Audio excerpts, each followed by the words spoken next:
Air and electric. This is Lincoln's home for sports talk on the FM dial. Also online at theticketfm.com. On the internet. KNTK FM Firth, 93.7 The Ticket. This is the Happy Hour. You guys going to happy hour? Live from the Coppel Chevrolet GMC studios in the heart of Lincoln, America. Yeah, maybe I'll come for a couple. Here are your hosts, Nick Sainert. I want to know what it's like to commit a crime without having to spend time in jail. And Enrique Alvarez Clary. C is for chunk. On 93.7 The Ticket and theticketfm.com.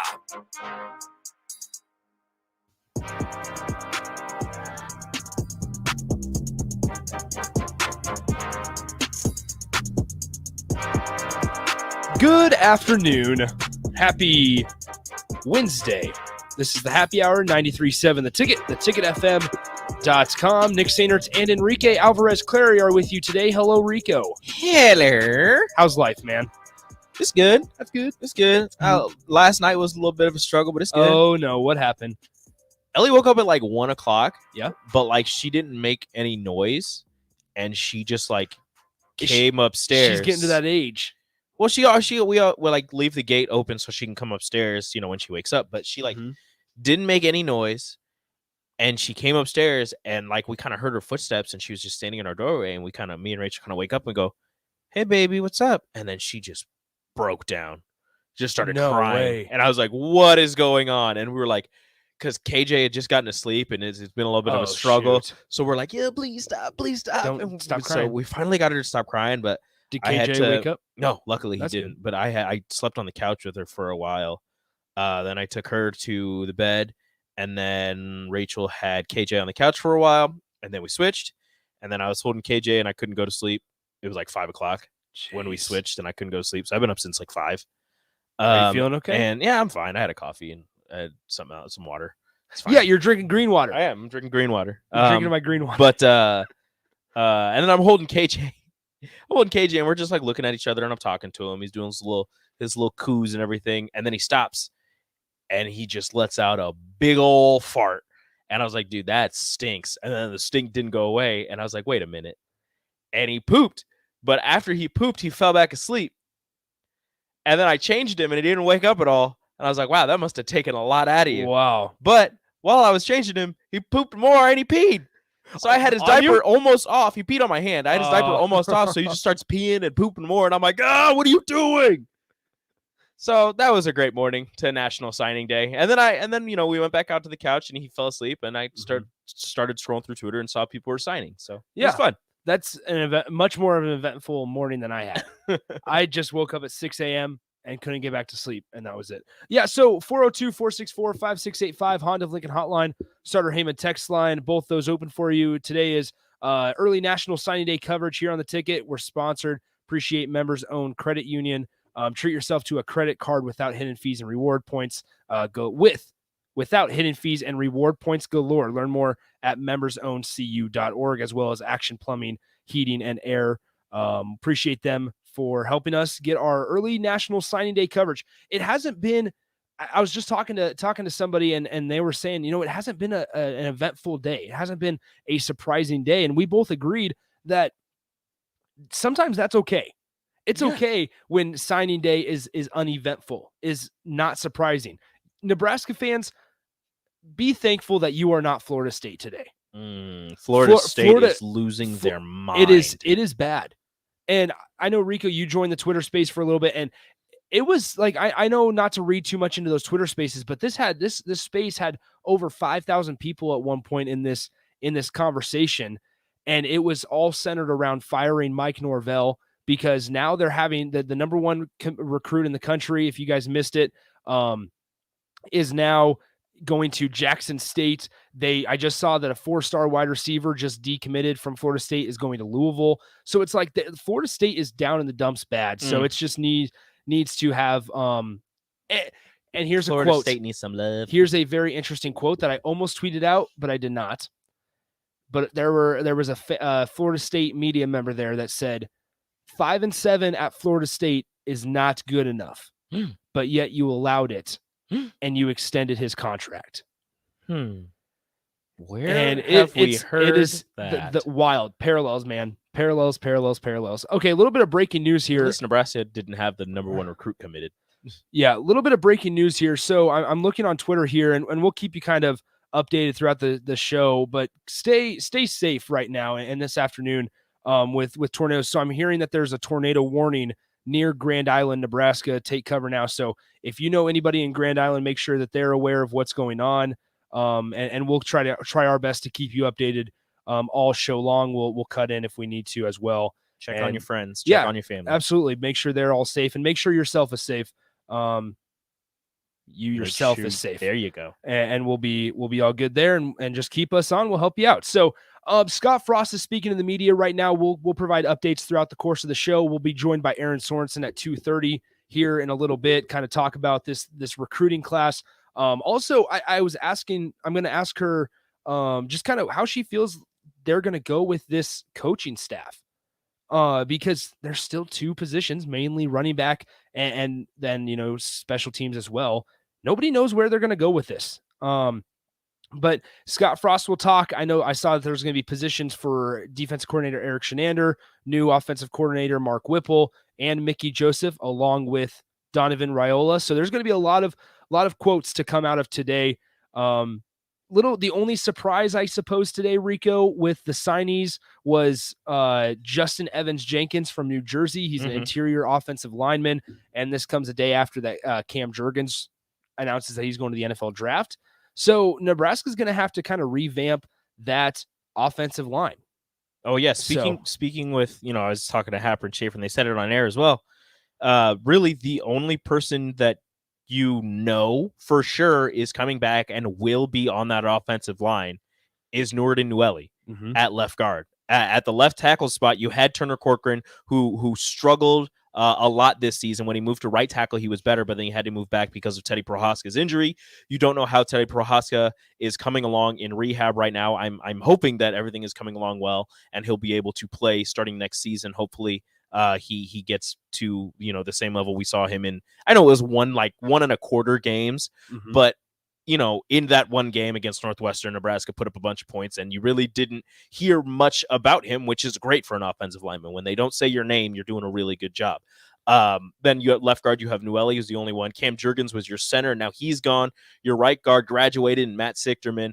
You had Brock Bando playing there for the final game, but again, I don't know if Brock Bando will be the full-time starter at right guard. And then right tackle was the biggest head-scratcher problem of the entire season. So that's going to be something that they have to figure out and try and get somebody more productive in that spot. Well, and they went hard at defensive backs this class again. I'm pulling up their list of commitments or signees right now, but and they've jumped up 3 spots from yesterday when I looked, according to 24/7 Sports. But they went hard at defensive back. Jaden Gould, obviously your highest rated recruit from New Jersey, that Ramir Johnson was a big part in because they went to the same high school, Bergen Catholic.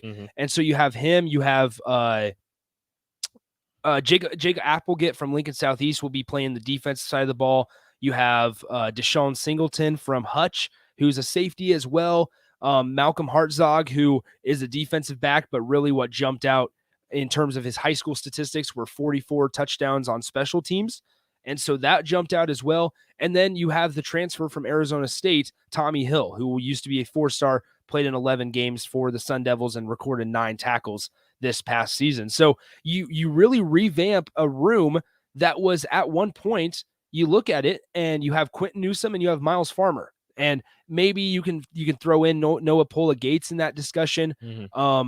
And you still have Tyreek Johnson, but you lose a couple guys that really played significant minutes and time in that room.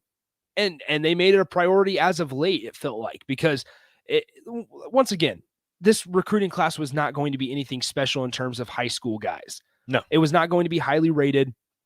And when Jaden Gould's your highest rated recruit at 190th overall, according to 24/7 Sports, 23rd best defensive back in the country, your high school guys aren't going to be, jumping out of the water like, whoa.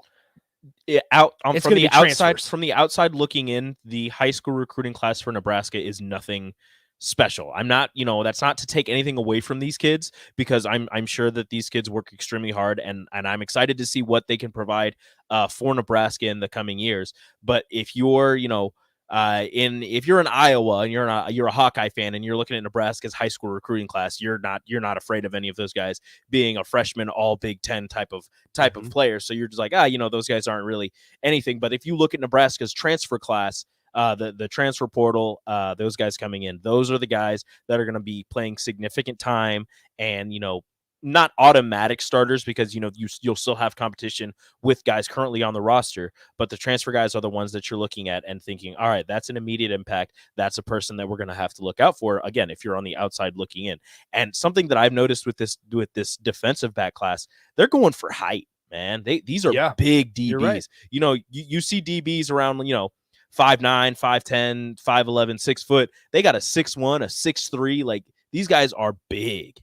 I don't know if that's a change in philosophy and what they're trying to do. Granted, what they've been doing is working. So maybe they're just going for guys that fit that, but are also tall and can match up with some of the bigger bodies in the Big Ten and come down and hit people. Because you're playing in the Big Ten West, it's a lot of running. You're going to want somebody who's more sturdy, who can take those hits and deliver some punishment as well. So just having the bigger body guys is something that I noticed right off the bat for these defensive backs that they're bringing in. What it sounds like, so I'm looking at things coming out of the press conference right now. Scott Frost still talking to the media. A couple things. He thinks Victor Jones Jr., a wide receiver recruit, has, quote, elite speed and potential. But then there's this other guy, Jaleel Martin from Chicago, who is classified as an athlete, but we'll kind of talk about that a little bit here. But Scott Frost, and here's his direct quote. Let me find it once again. This comes from Brian Christopherson of Husker 24/7. He says, Frost thinks Jaleel Martin is, quote, under-recruited a little bit, and we're really glad we got him to Nebraska. I'd classify him as one of my leading candidates for being a steal in this class for Nebraska. So Jaleel Martin, obviously, like Coach Frost said, under-recruited a little bit.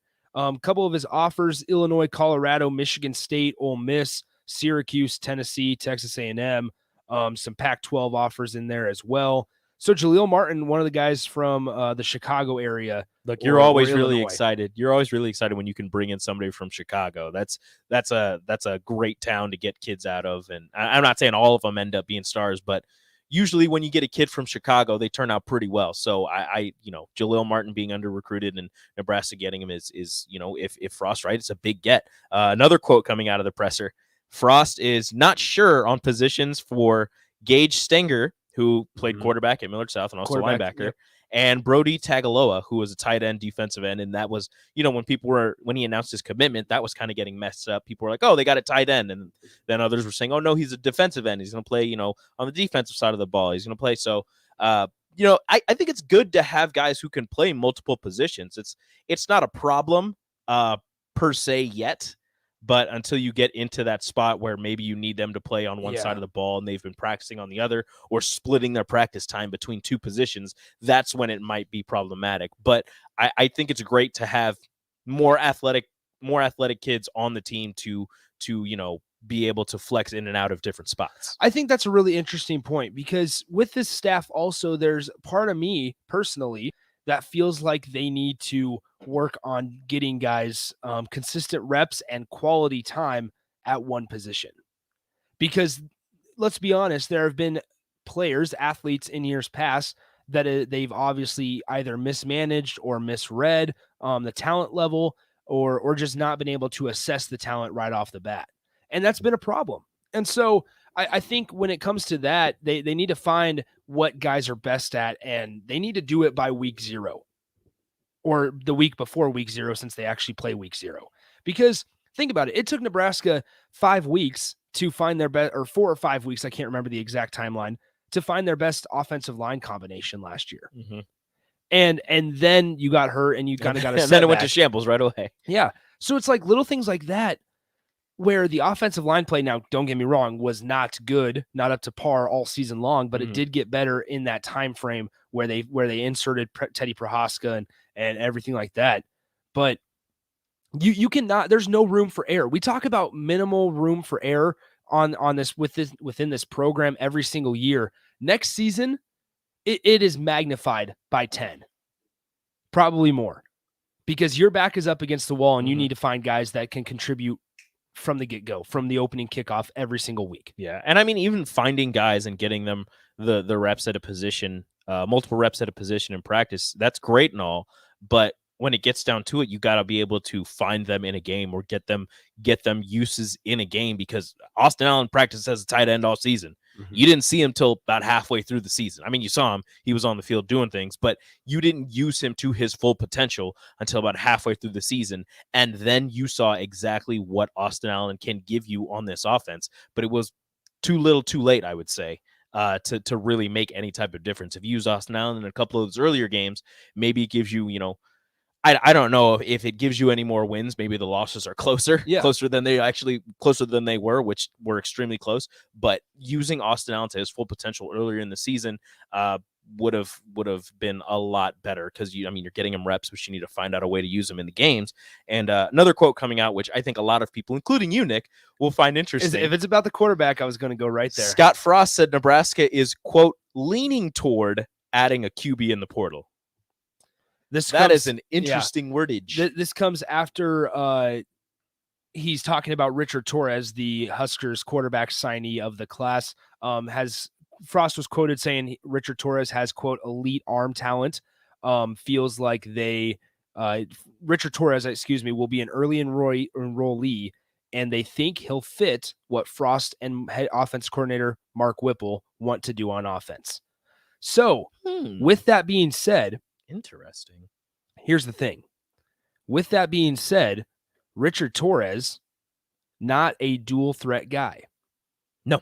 He can move, he can scramble when needed, but it's definitely a pass first quarterback. You are not asking Richard Torres to run an option. You are not asking Richard Torres to run the ball 25 times in a game. In fact, I don't think you're designing runs for Richard Torres. Very good point. I think if you have him and we'll throw another guy in there, Heinrich Harburg. I think those two guys, you're not designing runs for them, but if a play breaks down, they can get you a couple of yards here and there. But you're not sitting back and saying, all right, take this snap, fake the handoff, and run along the right side of the offensive line, try and get some yardage there. You're having them stay in the pocket, take a couple step drop, and get the ball out of their hands. And with those guys, with the strong arm guys, with the strong arms that those two have, you're possibly taking some more shots downfield as well. Which may be okay, especially in an offense with Mark Whipple. We've kind of talked about that as well. Scott Frost also feels like Richard Torres went under the radar at a school that doesn't get recruited hard. He also tore his ACL his senior year of high school, so he did not play for a good chunk of it as well. So he does believe that he'll be healthy for spring ball. Well, he'll be an early enrollee as well. Yeah. So we'll keep you guys updated as we go along. Aaron Sorensen will join us here in approximately 10 minutes or so. But I also wanted to talk about this really, really quick, because yesterday, you guys know the whole thing with. Go ahead, Rico. Confirmed tornado near Aurora, Nebraska. For anybody listening or any family near or around there, there is a tornado around Aurora, Nebraska. So there you go. Just please be safe out there.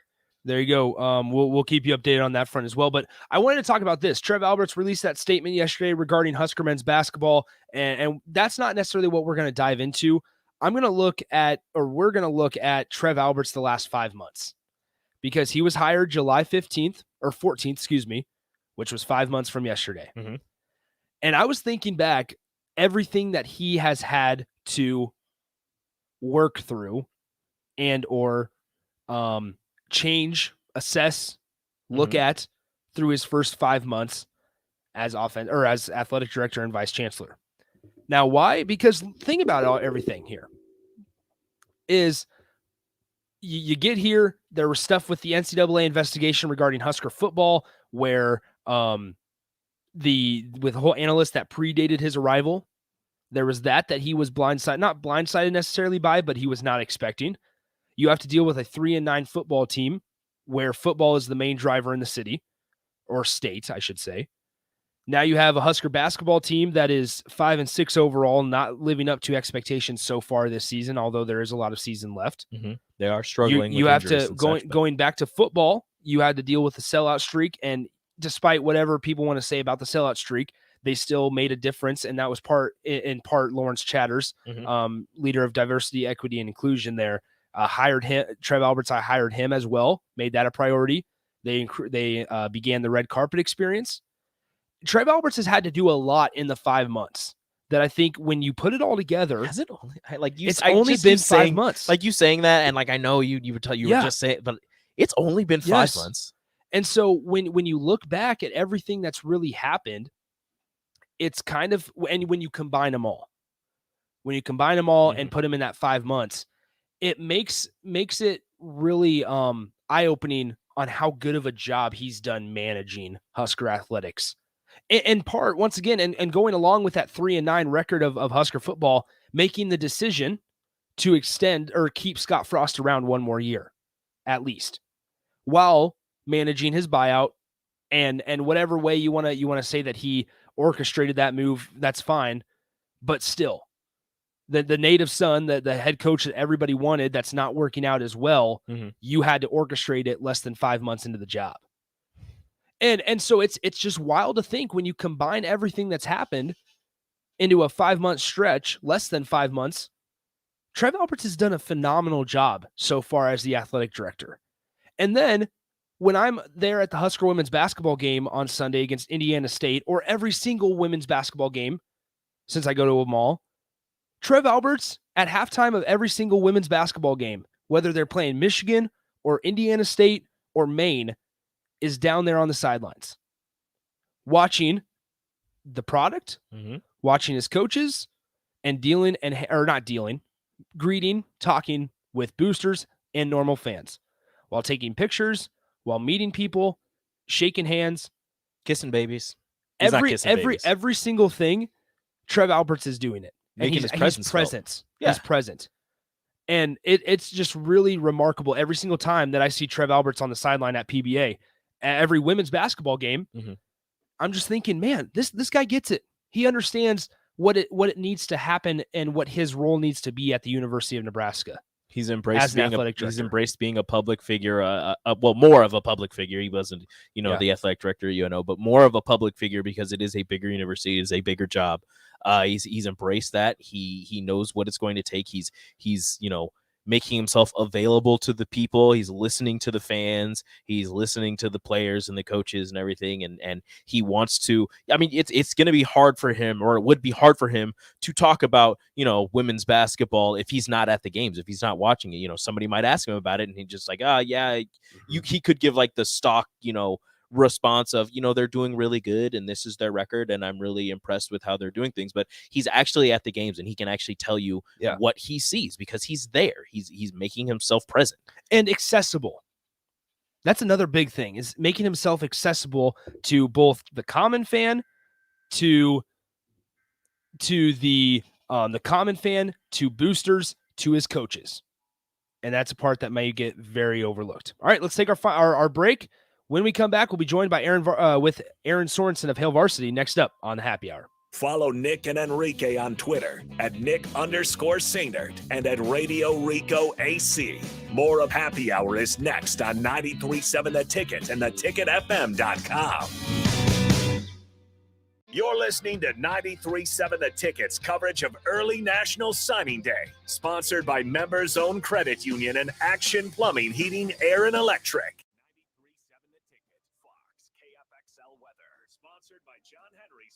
Heating and air conditioning. The high wind warning will be in effect as winds out of the south-southwest this afternoon could gust over 70 miles per hour.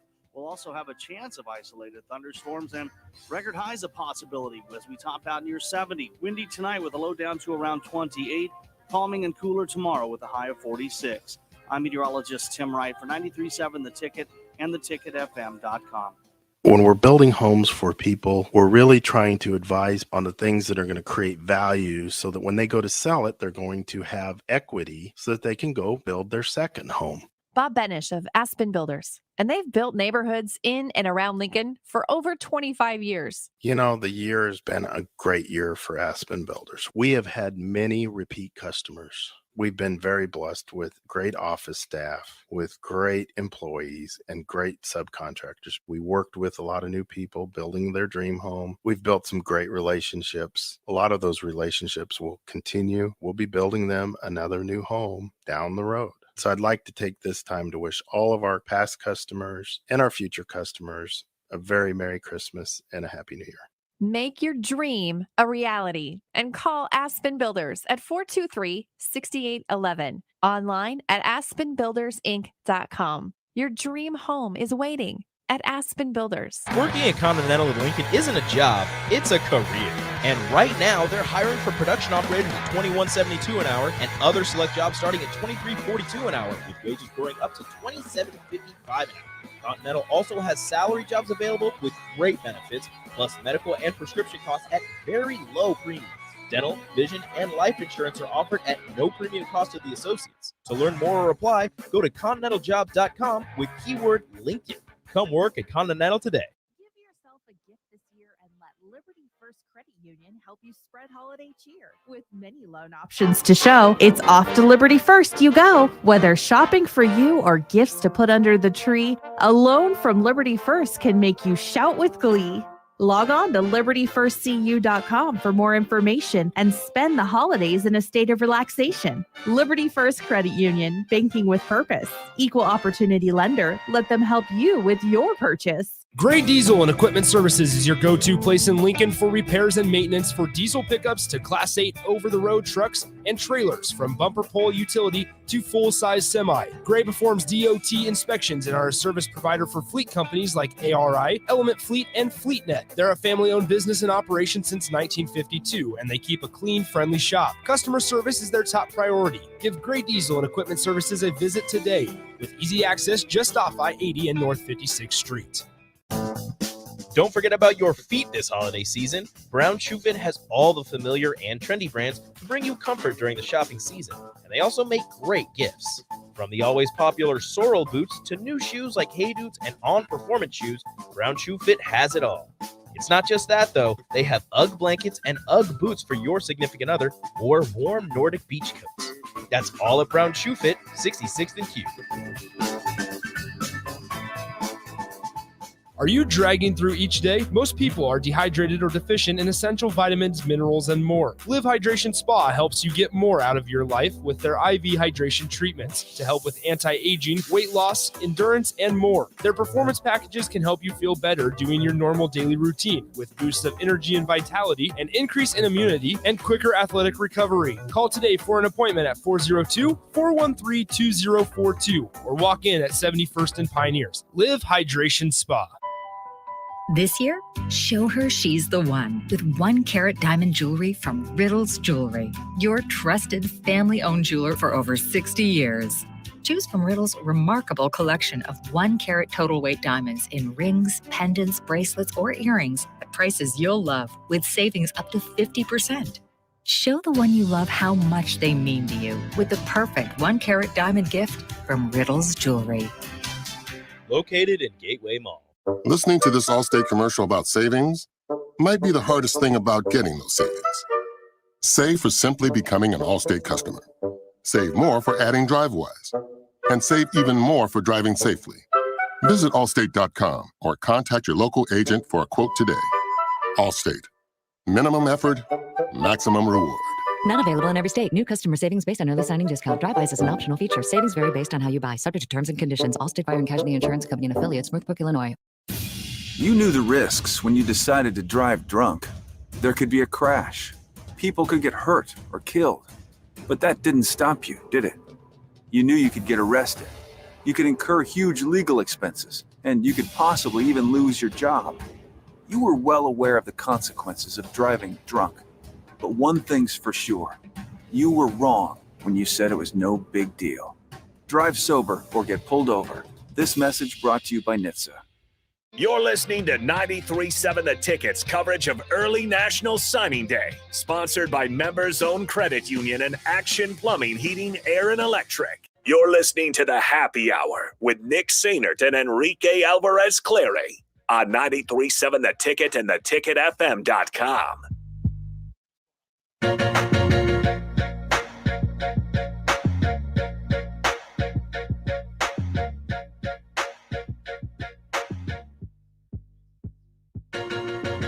Back here on the Happy Hour 93.7 The Ticket, theticketfm.com. Nick Sainert and Enrique Alvarez Clary are with you today. 402-464-5685, the Honda of Lincoln hotline, Sutter Heyman text line. Both those are open for you for the remainder of the show here.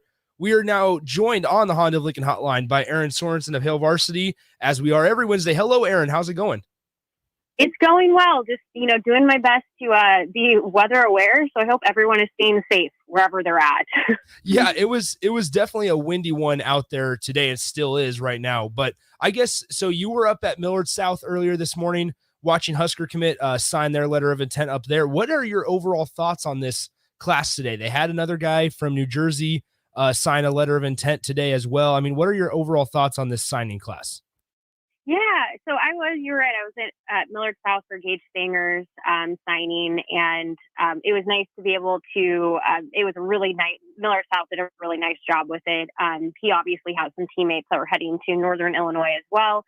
But I think overall, this class has shaped up not more nicely than, I guess, we were anticipating a little bit to that degree. There have been more commitments in the last couple of days. There's even been some commitments today. And, every additional person to this class is really important. We know that transfers are going to be a big part of Nebraska's future going into 2022. But if you can build a foundation of these high school recruits so that you can have depth, you can build for the future, that's really important. So there really has not been too many surprises. I think it's all been pretty much exactly what we were sort of expecting, if not a little bit better than maybe we were expecting heading into this day.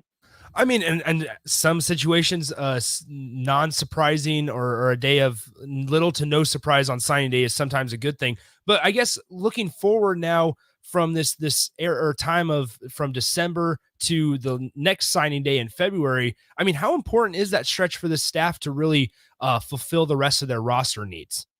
It's going to be important. And we've talked about this, a couple of times over the last few weeks that as we were waiting for Nebraska to make certain hires final, when we were waiting for the Mark Whipple and when you're waiting for these answers, because you're going to need to be able to sit and explain to recruits how you plan to utilize them. What is your offense going to look like?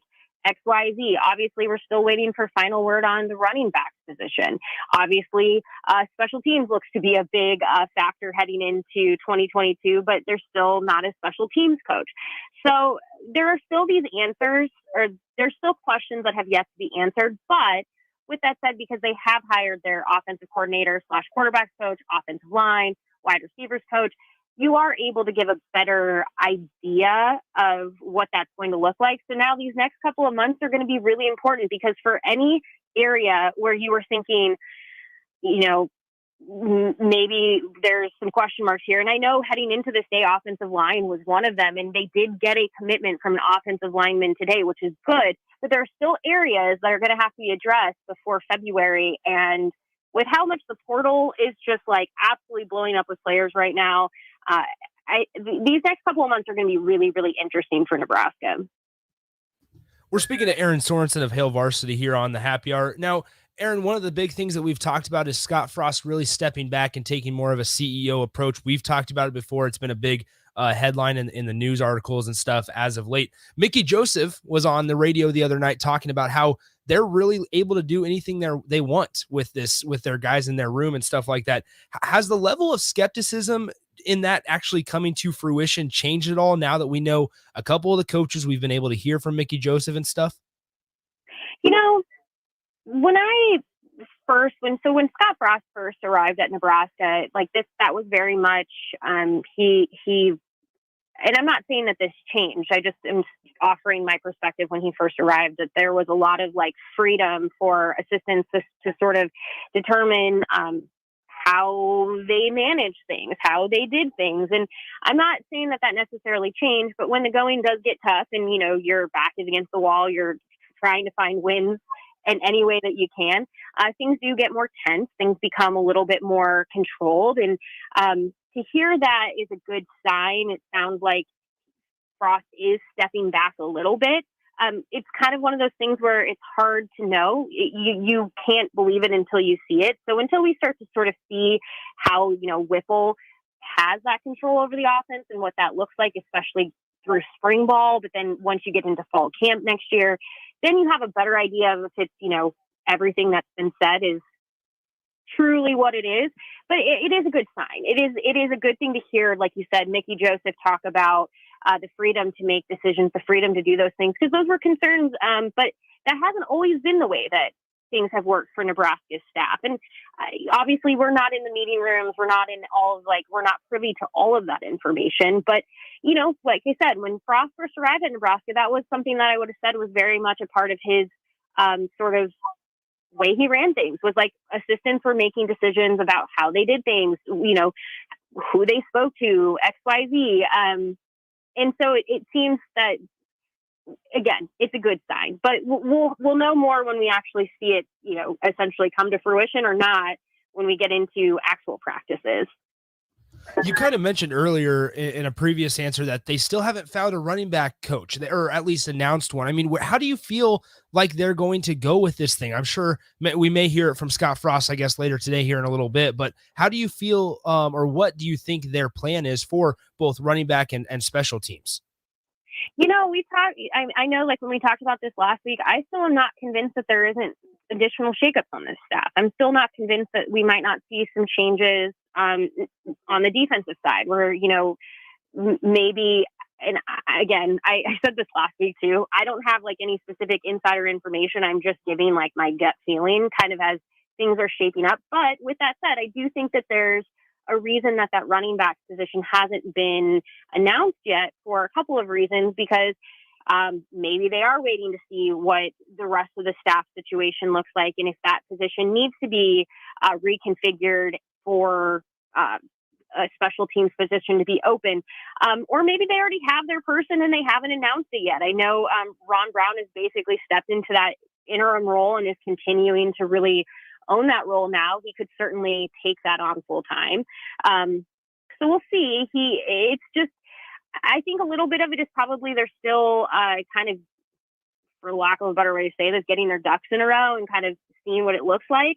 But from all we can tell, it seems like special teams is going to be very important. So I would be shocked if there's not a special teams coach. But right now, you can't hire a running backs coach and a special teams coach without something else changing. So that's where I think it'll be interesting to see, like, whether Frost brings it up today or if it's a future. I know by the time people are hearing me say this, we will know something different. Maybe, I don't know. The thing is at this point, nothing would shock me, I guess. It would be like, I wouldn't be surprised by anything. Well, yeah, we're speaking to Aaron Sorensen of Hail Varsity now. In a year that Scott Frost's back is kind of against the wall, like we've been talking about, and now with a new offensive coordinator and a little bit of staff shakeups, is it more important for the staff to find at quarterback a guy that's a proven winner, or is it more important for them to find somebody that fits what they want to do perfectly? Oh, that's a good question. I mean, obviously the quarterback position is going to be vital, and you're also now looking at a quarterback that's going to be working with a brand new center with Cam Jurgens declaring for the draft and moving on. So there's a lot kind of here. I think experience is going to be really important. I think if you can find somebody who fits the system perfectly, that's great. But I think if I were in their shoes and I'm trying to decide who fits the system perfectly versus somebody who has experience and has just the ability to command an offense and can work, around a potential center that is, getting experience for the first time. I think that experience has to take precedence. Now, again, if you can find both, that would be perfect. But I think if you're picking between one of them, experience and like that being a proven winner, I think that's what you have to go with. Yeah, I'm curious on how Nebraska is going to go with that quarterback discussion or who they decide to go with. A couple more before we let you go. We talked last week about how different this defense is going to look next year. They get a couple of defensive back guy additions from JUCO. Also, their highest rated recruit is a defensive back signee. I mean, where should we talked last week about where the worriness of the fan base should be on that defense, but let's flip it this week. Where should the fans have confidence in a position group in the defense going into next season? Well, it was pretty perfect that last week we talked about defensive back being an area of concern, and then literally they addressed that on signing day. Agree. So clearly that was an area where they're like, yep, we agree. That is 100% where we need to put some focus. I'm really actually excited to see that defensive line come together. That is one for me where when I think about, I know that they're losing key pieces of it, but I think the defensive line is going to be one that could be very strong. I think they have had a lot of depth at that spot where when you're starting to think of like who could step up, I know last week we talked about Casey Rogers, but you also have Ty Robinson, who's really ready to step up. That I know they're losing a lot. They are certainly losing a lot, but I feel good about the players that they have at that spot that have been kind of waiting for this moment. So that would be my pick. I'm excited to see with the defensive line, and I feel pretty good about it heading into 2022. Yeah, a couple more before we let you go. Let's switch over to volleyball. We're speaking to Aaron Sorensen of Hale Varsity. I mean, just talk about the run that Nebraska, once again, John Cook and his squad just kind of defying all the odds once again and making a run to the Final Four here.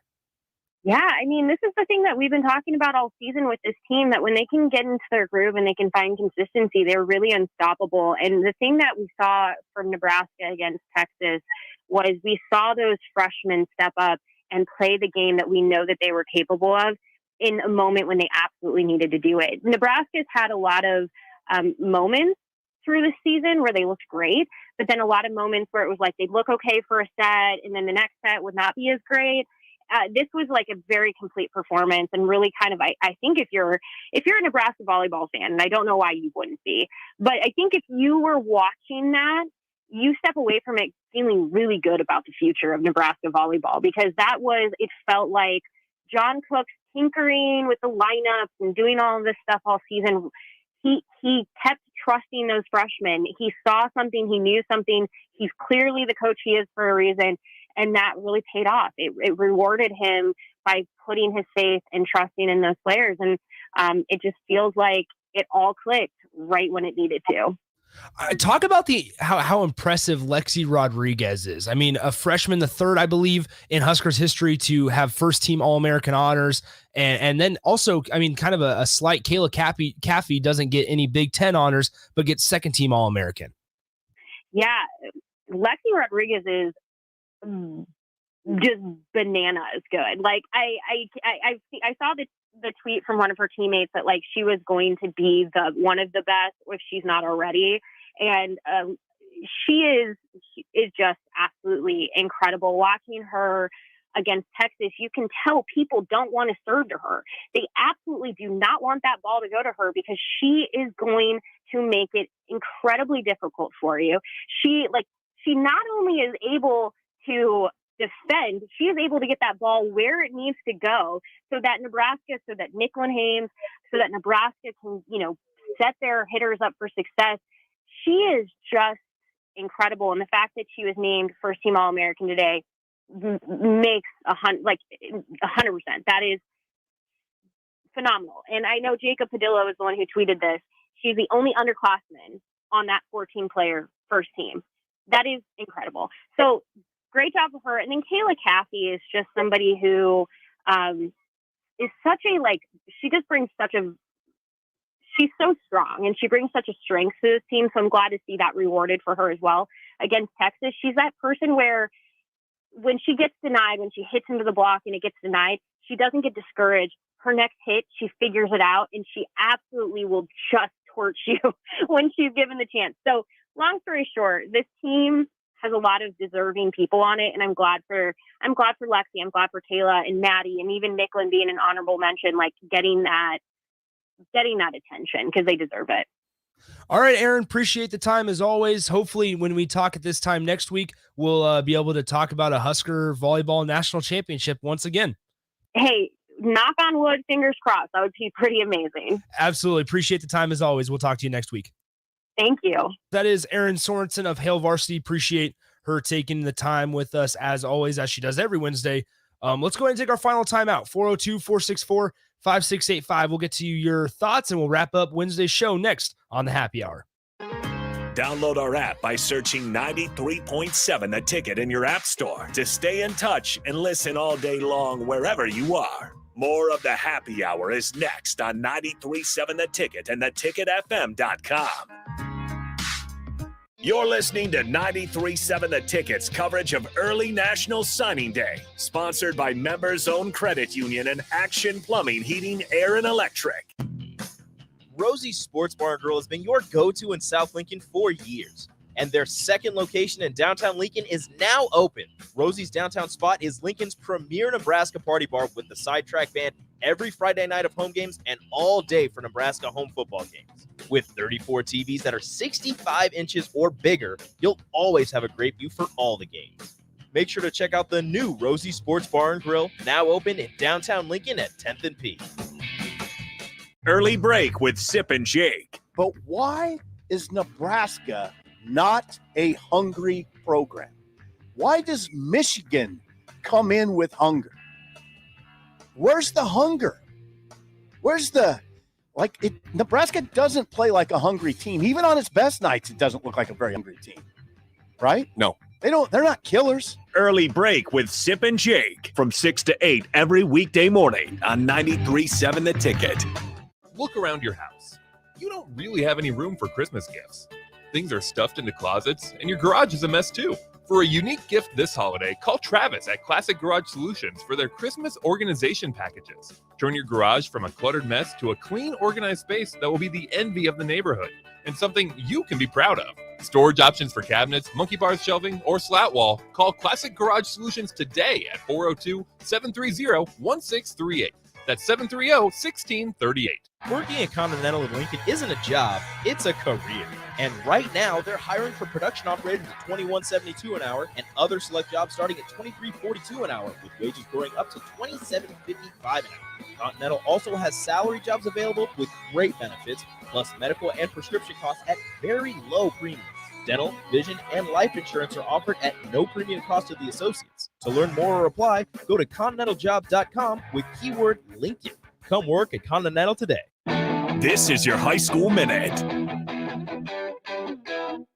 With your Southeast Community College High School Minute, I'm Harrison Arns. In boys basketball on Saturday, number 1 Bellevue West went over number 3 Lincoln Pius, 95-68. Bellevue West would get hot from deep in the second half, ending the game with 12 made threes. In basketball on Tuesday, December 14th, the Lincoln Southeast boys fell to Omaha West Side, 75-59. Southeast sits at 3-2 on the season and will have a chance to get back at 500 in their inter-city matchup against undefeated Lincoln Southwest. The girls for Lincoln Southwest also lost against Omaha Northwest in a low-scoring game, 36-33. Lincoln Lutheran came up short against Seward in a loss, 66-54. They have now dropped 5 straight. The Lincoln Lutheran girls have had an opposite start to the season, beating Seward 41-22. They have come out of the gate strong now, sitting at 5-0, with only one of their games being within 10 points. The Norris girls in Class B have also had an undefeated start to the season, sitting at 4-0. On Tuesday, they took down another C1 powerhouse in Wahoo, 43-49. This has been your High School Minute, sponsored by Southeast Community College, with locations in Lincoln, Riachis, and Milford. Learn more today at southeast.edu. Great Diesel and Equipment Services is your go-to place in Lincoln for repairs and maintenance for diesel pickups to Class 8 over-the-road trucks and trailers, from bumper pole utility to full-size semi. Gray performs DOT inspections and are a service provider for fleet companies like ARI, Element Fleet, and FleetNet. They're a family-owned business in operation since 1952, and they keep a clean, friendly shop. Customer service is their top priority. Give Gray Diesel and Equipment Services a visit today, with easy access just off I-80 and North 56th Street. Hey, Steve. Welcome to Great Clips. Great Clips asks, what's the difference between good and great? Come on back and have a seat. Good asks you what haircut you'd like. I have all your details from last time. Would you like the same haircut today? Great already knows. With Clip Notes, we save your haircut details so you can get the same thing as last time, every time. Download our online check-in app today. Great Clips. It's gonna be great. And now, a letter to Santa from the world of Yum. Dear Santa, hi, how are you? I am well. Let's get to it. This year, Beatrice Bakery cakes for everyone. For my mom, apple streusel cake. For my dad, definitely the turtlenut cake. For my brother Jimmy, how about some of those chocolate-covered fruitcake squares? And maybe a couple of those for me too? In fact, give me more than you give him. For Mrs. Swanson at school, the chocolate. Check out Grandma's fruitcake and all the delicious desserts at Beatrice Bakery. Welcome to our world of yum. This year, show her she's the one with 1 carat diamond jewelry from Riddle's Jewelry, your trusted family-owned jeweler for over 60 years. Choose from Riddle's remarkable collection of 1 carat total weight diamonds in rings, pendants, bracelets, or earrings at prices you'll love with savings up to 50%. Show the one you love how much they mean to you with the perfect 1 carat diamond gift from Riddle's Jewelry. Located in Gateway Mall. You're listening to 93.7 The Ticket's coverage of early National Signing Day, sponsored by Members Own Credit Union and Action Plumbing, Heating, Air, and Electric. You're listening to the Happy Hour with Nick Sainert and Enrique Alvarez-Clary on 93.7 The Ticket and theticketfm.com.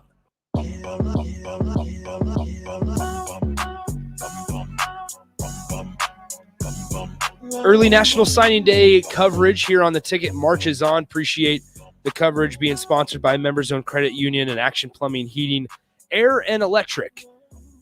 Trust the HVAC pros with 24/7 service. Call 801-797-3306 or go to actionplumbing.net. Thanks again to Erin Sorensen for the time, as always. Really good stuff. And that's super interesting, the things that she said about the we only have about a minute and a half left here because that interview went long, but it was very interesting, the things that she was saying about there's a chance that they do not they hire a full-time running backs coach and a full-time special teams coordinator with the whole staff shakeups. It's going to be very interesting to see how this plays out. And Scott Frost kind of said it a little bit ago in the press conference, but something about how they're very close to nailing down the final spot in their staff. A little other Husker football news: former running back Marvin Scott III has transferred to Florida Atlantic, so he will be playing at FAU with Willie Taggart. Is Willie Taggart still there? No. Where's Willie Taggart nowadays? He might still be there. Willie Taggart. I forget about Willie Taggart sometimes. Yes, Willie Taggart, Florida Atlantic. Look at you, Willie. So Willie Taggart gets former Husker Marvin Scott III. And remember, Marvin Scott is from Florida, so going back closer to home there. Make sure that after we're done here, at least he's not going to Florida State. Yeah, true. Good point. Which it'll be interesting to see how their recruiting class, if they it still sticks have together. like a top 20 recruiting class. I don't know why everybody's freaking out. They have they have the top 15 class, and they have one 5-star guy in McCall, but he's already signed. But it'll be interesting to see if he stays, if he sticks around, what all happens with him now that they lost the number one player. I wish in the I could country. be upset with a top 15 class. And they did the top 15 class with a 5-7 record. Florida. Not too bad. One-on-one with DP is live from Tanner's today, as well as Old School. So make sure you stop out there over on Yankee Hill. Early National Signing Day coverage marches on here on The Ticket. Don't go anywhere. We'll talk to you guys tomorrow. Adios. You're listening